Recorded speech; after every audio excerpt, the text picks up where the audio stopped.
میں نے گوگل سے پوچھا کہ بھائی جی یہ زبان درازی کیا بلا ہے. اب گوگل کی بی بی ظاہر ہے اس غریب کو کیا پتا کہ اردو کیا ہے, اور وہ تو انگریزی جانتی ہے, پر پھر بھی اس نے مجھے کہا زبان درازی کا مطلب ہے بد زبانی. جب آپ کے منہ سے وہ لفظ نکلتے ہیں جو برے ہوتے ہیں.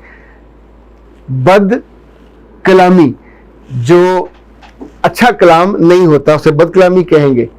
فحش گوئی یا فحش گوئی, جب بری بری سیکسول باتیں کوئی کرے یا سیکسول چیزوں کا نام لے کے گالی نکالے تو اس کو فحش گو کہا جاتا ہے. اسی طور پہ وہ لوگ جو اپنی عمر کے ساتھ ساتھ بےہودگی سے یا بےہودہ باتوں سے, بےہودہ حوالوں سے باز نہیں آتے, تو یہ زبان درازی کو اس میں بےہودہ گوئی میں بھی شامل کیا جاتا ہے.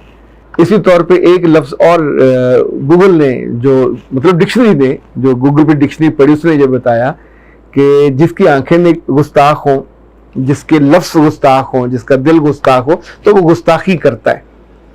بچپن میں جب ہوتے ہیں لڑکے یا لڑکیاں تو ان کے بارے میں وہی طے ہو جاتا ہے کہ فلاں کی زبان بڑی لمبی ہے, اس کا مطلب یہ گالی ہے کہ وہ بچی یا بچہ ابھی سے بد زبان ہے, بد کلام ہے, بد لحاظ ہے, اور پھر یہ اس کی جو شناخت ہے آنے والے وقتوں میں آگے چلی جاتی ہے. میں آپ کو ایک دو ہلکی پھلکی باتیں اس بارے میں بتاؤں. تقی میر کہتے ہیں کہ چمن پر نوحہ درازی سے کس گل کا یہ ماتم ہے, جو شبنم ہے تو گریاں ہے, جو بلبل ہے تو نالا ہے.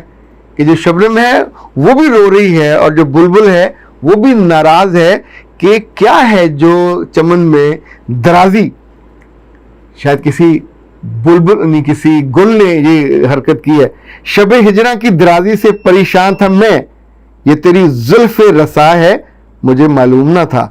اس نے کہا میں تو یہ جو شب ہجراں ہے وہ اتنی لمبی, اس سے تنگ تھا, پر تیری جو زلف ہے اتنی لمبی ہے.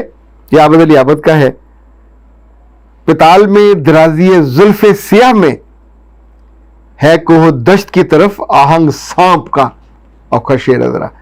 اچھا جی, مصفی کہتے ہیں کہ مطرب پر کی دست درازی تو دیکھنا, باتوں میں شیخ شہر کا امامہ لے گیا. یہ مزے کا شعر ہے, اس پہ غور کرنے والا ہے. نہ سمجھ آئے وہ جو ہوتا ہے نا بجانے والا, اس کو کہتے ہیں مطرب, اور اس کی دست درازی اس نے ایسی کی کہ باتوں میں جو شہر کا سب سے بڑا رئیس اور باعزت آدمی تھا اس کی بے عزتی کر گیا. کسی کی زبان درازی سے آپ اتنی بے عزتی کر دو کہ اس کا امامہ ہی اتار دو, ننگا اس کو کر دو. باقی ہے شب کے دست درازی کا کیا ملال, پیارے جو بے خودی میں ہوا معتبر نہیں, اور سامنے میرے تیرے کاکل مشکی سے اگر بے سبب دست درازی کبھو شانہ کرنا. یہ پرانی اردو ہے, اب کیا اس کا میں ترجمہ کروں. آخری ہے جی, اللہ اللہ دست کونا کی درازی کے نثار, ہاتھ دنیا سے جو کھینچا اس کا دامہ مل گیا.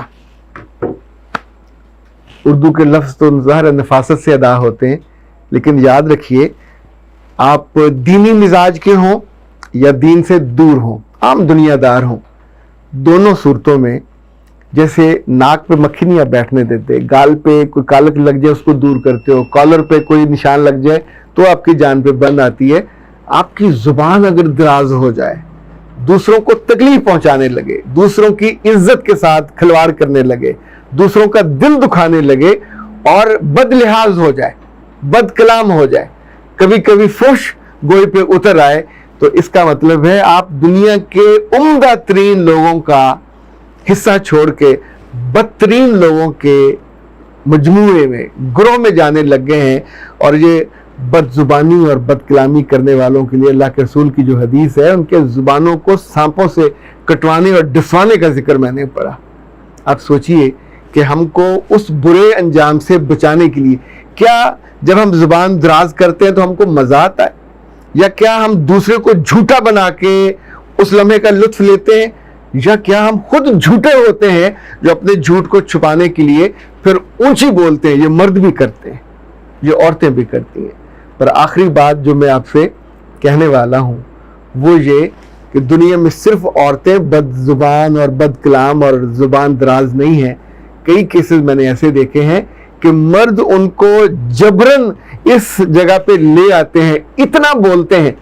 مرد کو جو کام کبھی نہیں کرنا چاہیے وہ تانے دینے والا، مرد کو جو کام کبھی نہیں کرنا چاہیے وہ جتانے والا، مرد کو جو کام کبھی نہیں کرنا چاہیے اپنے کیے کو برباد کر دیتا ہے وہ احسان جتانا اور بتانا کہ میں نے تم پہ یہ خرچہ کیا، یہ خرچہ کیا، یہ احسان۔ یہ نہ اپنے بہن بھائیوں پہ کرنا چاہیے مرد کو، نہ اپنی بیوی پہ، نہ اپنے بچوں پہ۔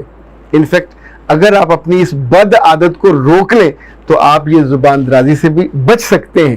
چوائس آپ کا اپنا ہے، کوئی دنیا کی ٹیپ ایسی نہیں بنی جو مرد کے یا عورت کے منہ پہ لگا دی جائے۔ پر میں تو یہ جان پایا ہوں کہ جس کا دل خالی ہوگا، جس کا ایمان کا خانہ خالی ہوگا، اس کی برداشت بھی خالی ہوگی، اور جس کے اندر اللہ کے رسول کی وہ بات نہیں بیٹھی ہوئی وہ نہ تو بڑوں سے محبت کرے گا، نہ ان کی مروت کرے گا، نہ ان کا مؤدب ہوگا، نہ ادب کرے گا، اور چھوٹوں پہ شفقت کیوں کرے؟